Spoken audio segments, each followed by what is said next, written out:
Telón de fondo. La crisis de la sociedad francesa, la crisis de valores, la crisis de la universidad y la crisis del movimiento obrero son los elementos principales para entender el proceso. Pero lo que se ve, lo más aparente en aquel momento, es el despertar a la lucha de los estudiantes en diversos países capitalistas y, sobre todo, la lucha revolucionaria de diversos pueblos del tercer mundo. Cuba, el Che en Bolivia, Vietnam. Estos son los antecedentes inmediatos en los que se va a inspirar el movimiento estudiantil. Y a otro nivel, fuera ya del contexto capitalista, la gran revolución cultural proletaria china va a iniciar a la lucha a numerosos militantes estudiantiles. El movimiento estudiantil en el resto del mundo tiene características de radicalización que influyen directamente en la formación de núcleos de activistas en las universidades francesas.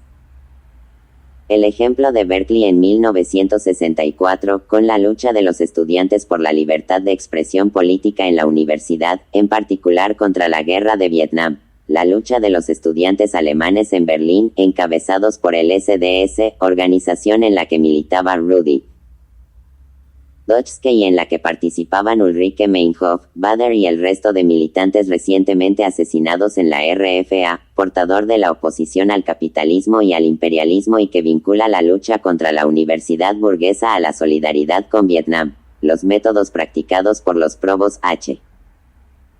holandeses, sobre todo la acción directa contra la sociedad burguesa en general, la lucha de los estudiantes españoles, que bajo la dictadura de Franco han conseguido celebrar un congreso constituyente del sindicato estudiantil. Todas estas y muchas otras son acciones que repercuten en Francia y van modelando una especie de militante capaz de poner en cuestión el conjunto de la sociedad burguesa y al propio tiempo de actuar directamente contra ella. En Francia, quizá el núcleo más avanzado en este sentido sea el de la Universidad de Estrasburgo, donde el movimiento situacionista adquiere amplio arraigo. Su folleto de la miseria en el medio estudiantil bajo sus aspectos económicos, políticos, psicológicos, sexuales y en particular intelectuales y de algunos medios para remediarla, será la fuente de formación de numerosos estudiantes.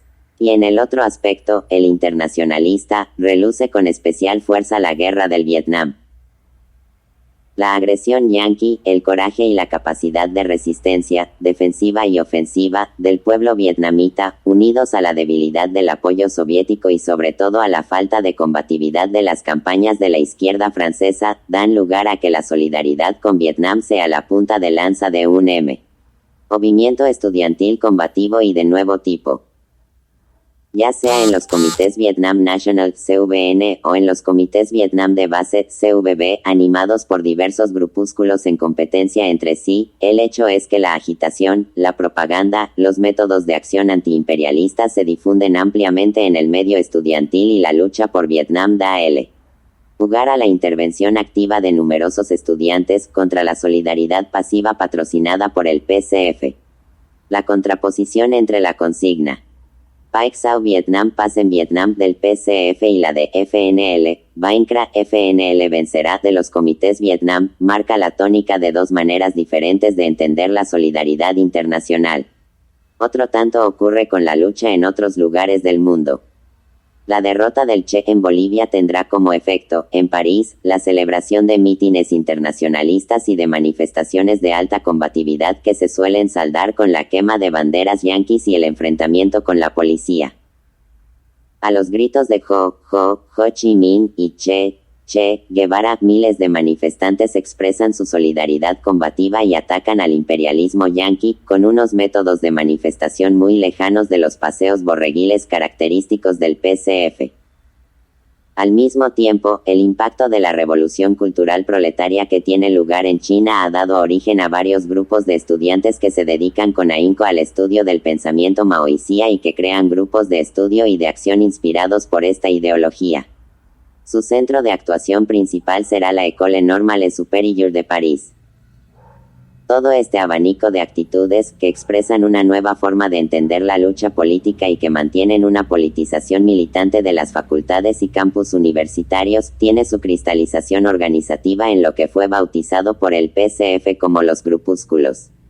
Los grupúsculos. El izquierdismo romántico 2 son, pues, los ejes que sintetizan el pensamiento y la acción de los militantes organizados antes de mayo del 68. El obrerismo revolucionario y el internacionalismo pro-chino o tercermundista. Pero las formas de organización que sirven de conducto para la expresión de tales tendencias no rompen con los moldes clásicos. Son organizaciones de tipo leninista en sus diversas variantes. Las dos principales son las trotskistas y las maoístas.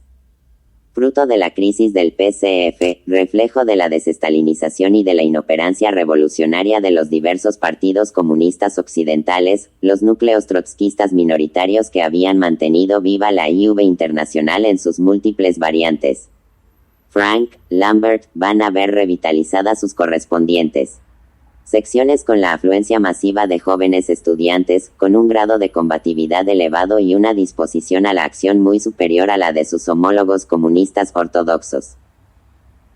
Así, en 1961 aparecerá el Comité de Liaison des Étudiants Revolutionnaires CLR, organización trotskista de la rama lambertista, ligada a la Organisation Communiste Internationaliste OCI, sección adulta de este grupo.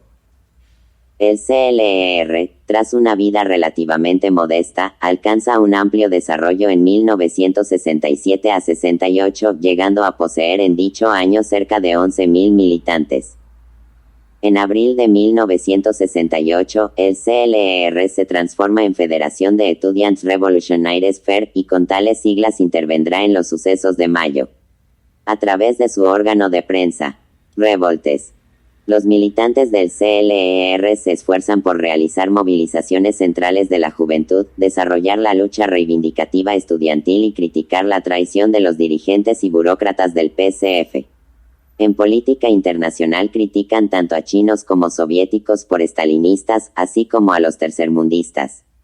Che Guevara o el FNL de Vietnam son pequeñoburgueses. Su punto de referencia principal es el programa de transición de Trotsky y su centro privilegiado de actuación, la Union Nationale des Étudiants de France UNEF, el sindicato estudiantil.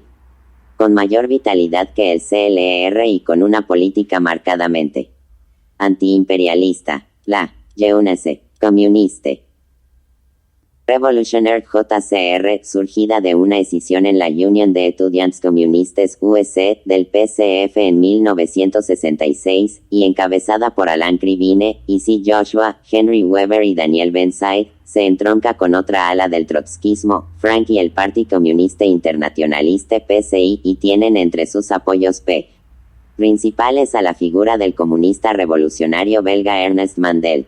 La JCR anima la lucha antiimperialista a través de la acción de los comités Vietnam National y ha logrado dar una imagen nueva a las movilizaciones estudiantiles, pasando del enfrentamiento verbal con la burguesía y las burocracias, a la acción directa y la puesta en práctica de nuevos métodos de lucha.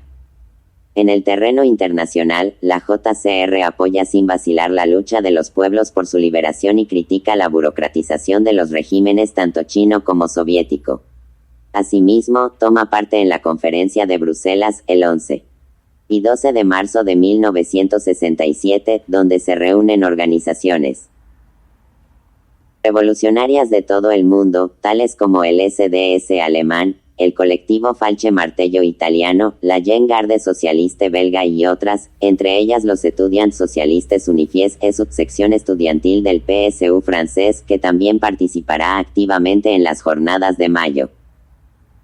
La JCR es una organización crítica implacable del PCF y tiene la virtud de haber introducido en Francia los métodos de lucha, violentos si es preciso, utilizados por el SDS alemán, los estudiantes japoneses y otras organizaciones semejantes. Es consciente, además, de la necesidad de la autonomía organizativa frente a las llamadas organizaciones adultas. La utilización de nuevas formas de lucha, la crítica global de la sociedad burguesa y del burocratismo permiten un amplio crecimiento de la implantación de la JCR entre el estudiantado. Será, pues, una de las organizaciones básicas en las jornadas de mayo. Su órgano de prensa es Avantgarde Jeunesse.